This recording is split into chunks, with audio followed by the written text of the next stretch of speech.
Francesca, oggi è una vittoria importante per la Lazio, anche per mandare un messaggio a distanza alla Ternana. Prosegue questo bel duello. Sì, assolutamente una vittoria molto importante, data comunque sia la difficoltà di campo, perché è stata veramente una partita dura e molto fisica, si è riusciti a giocare molto poco, però nonostante siamo andati anche in svantaggio il primo tempo, siamo riusciti a recuperare e anzi anche a conquistare questi 3 punti, così da prepararci al meglio poi per la prossima sfida. Avendo dovuto recuperare il punteggio, avendo dovuto anche giocare su un campo quasi impossibile, questo vi dà qualcosa in più sul piano del carattere in previsione dello scontro diretto oppure no? Sì, assolutamente, ci dà ancora conferma che caratterialmente noi siamo pronte, anzi questa partita ci ha fatto ancora di più vedere quanto riusciamo anche in situazioni complicate ad uscirne. È stato importante trovare il gol nel finale di primo tempo, poi vi ha dato più serenità per la ripresa. Certo, ci ha dato assolutamente più serenità, ma era lì che doveva arrivare perché erano 10-20 minuti che stavamo lì. Poi ovviamente il campo difficile, i passaggi, non riusciva tutto come doveva andare, però siamo entrate in campo rientrate negli spogliatoi con l'1-1, pronte appunto a riconquistare comunque sia il primo posto per affrontare al meglio poi la sfida di domenica. Per dare un'idea di quanto fosse difficile oggi, abbiamo visto alcune di voi, ma anche della San Marino Academy, alzarvi il pallone, giocare in palleggio, perché comunque la palla a terra era ingestibile. Sì, sinceramente non ho mai giocato in una situazione del genere perché la palla neanche si alzava per quanta acqua c'era, però abbiamo fatto questi 3 punti e l'importante era la vittoria. Grazie. A voi. Mister, oggi è stata una battaglia che si può definire gladiatoria e l'ha vinta la Lazio, quindi anche un segnale di carattere forte in questa bella corsa verso il primato.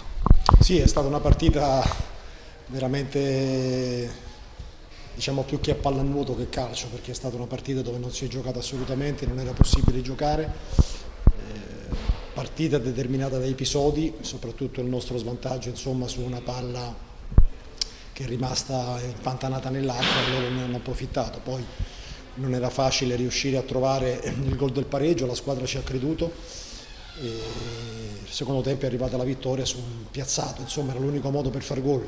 Però mi è piaciuta la reazione, il saper soffrire, il sapersi adeguare anche a un campo che era praticamente impraticabile e 3 punti importanti.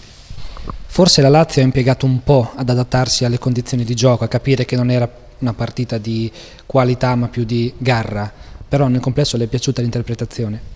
Sì, diciamo che è la prima volta che ci troviamo ad affrontare una partita del genere, siamo una squadra abituata a giocare sempre e quindi abbiamo capito forse tardi che non si poteva assolutamente giocare, non siamo abituati a giocare sulle seconde palle, difatti al secondo tempo abbiamo aggiustato qualcosina e siamo andati praticamente su cose che non proviamo mai, però il campo ci proponeva solamente questo e la squadra è stata brava, soprattutto è stata molto caratteriale perché andare in svantaggio su un campo del genere e recuperarla vuol dire che ha avuto l'atteggiamento giusto. Prosegue questo bel duello in vetta, anche la Ternana ha vinto in terra di Romagna con il Cesena e quindi sarà un duello appassionante ancora per molto. Sì, il Parma ha vinto a Genova, quindi in questo momento siamo noi alla Ternana davanti, poi c'è il Parma, e domenica ci sarà Ternana-Lazio e quindi andremo a giocarcela con grande rispetto verso l'avversario ma consapevoli che sarà una partita dura anche per loro.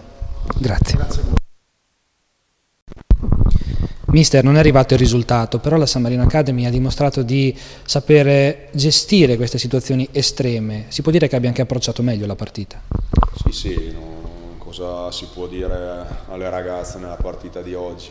Niente, perché alla fine ho fatto i complimenti, ho detto che sono orgoglioso di loro, hanno fatto una partita all'altezza di una delle favorite del campionato, per me forse la favorita in assoluto e quindi sono contento, dispiace solo di essere rimasti in 10 perché abbiamo concesso metà del tempo in inferiorità numerica e nel calcio le inerzie cambiano, per cui non si sa mai cosa può succedere se tieni viva la partita e noi l'abbiamo tenuta viva, per cui mi sarebbe piaciuto giocarla in 11 contro 11 fino alla fine e poi, come ho detto anche a mister Grassadonia, siamo due squadre che giocano a calcio, ognuna con i propri pregi e difetti, e quindi il tempo di oggi ha penalizzato una partita che poteva essere bella da vedere per il pubblico e per noi da giocare, e quindi non sembrava neanche calcio a un certo punto. È un peccato, però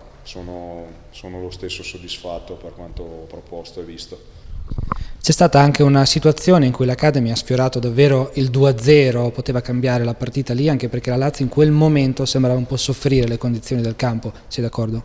Sì, con Valentina poi rivedrò bene la situazione nello specifico, non so se c'era margine di controllare la palla e non calciare di prima, però insomma questa era con umiltà la partita che ci aspettava. Sapevamo che le situazioni là davanti forse oggi non sarebbero state tante, e quindi avevo sensibilizzato il fatto di cercare di sfruttarle. La squadra mi è piaciuta perché siamo stati ordinati, nonostante un campo che stimolasse il disordine, invece vedo dei netti miglioramenti sugli equilibri di squadra, e quindi, come dici tu, ancora più lusingante il fatto che rischiavamo di andare sul 2-0 e invece è finita come è finita. Peccato, bisogna essere forti quando non si vince a non perdere. Adesso arriva una partita importante in casa dell'Hellas Verona, in una città che per te insomma non è proprio l'ultima delle città, anzi è una città che conosci molto bene. Sì, abbiamo già parlato, no, del calendario di gennaio, che non è spalmato in maniera fantastica per noi, perché insomma sono 3 squadre forti, perché considero anche l'Hellas una squadra forte che pensavo potesse rimanere un po' più agganciata al terrenino delle 3 là davanti, Ternana, Lazio e Parma. Invece perde qualcosa, ma noi andiamo a Verona con l'idea di fare più punti possibili. C'è qui Raffaella, che Verona ha già fatto gol, ce ne abbiamo già parlato noi in intervista all'inizio, è un campo in cui mi ha fatto gol quando allenavo il Chievo, per cui sono contento che oggi abbia fatto un bellissimo gol, e quindi con fiducia andiamo a Verona a farci la nostra partita completa. Grazie.